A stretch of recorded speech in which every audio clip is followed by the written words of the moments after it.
Sarà possibile d'ora in avanti mettere il cognome di entrambi ai figli. Lo ha deciso la Corte Costituzionale riunita in Camera di Consiglio, che ha esaminato le questioni di legittimità sulle norme che regolano nel nostro ordinamento l'attribuzione del cognome ai figli.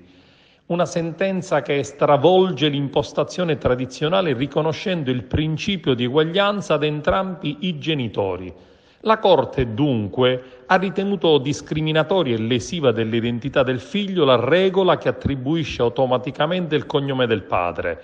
Nel solco del principio di eguaglianza e nell'interesse del figlio, entrambi i genitori devono poter condividere la scelta sul suo cognome, che costituisce elemento fondamentale dell'identità personale.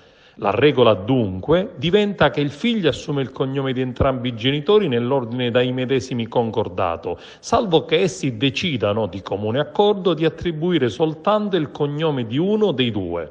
In mancanza di accordo dei genitori sull'attribuzione del cognome, sarà un giudice a deciderlo. La Corte ha dunque dichiarato l'illegittimità costituzionale di tutte le norme che prevedono l'automatica attribuzione del cognome del padre con riferimento ai figli nati nel matrimonio, fuori dal matrimonio e ai figli adottivi. È compito del legislatore adesso, e quindi del Parlamento, regolare tutti gli aspetti connessi alla presente decisione.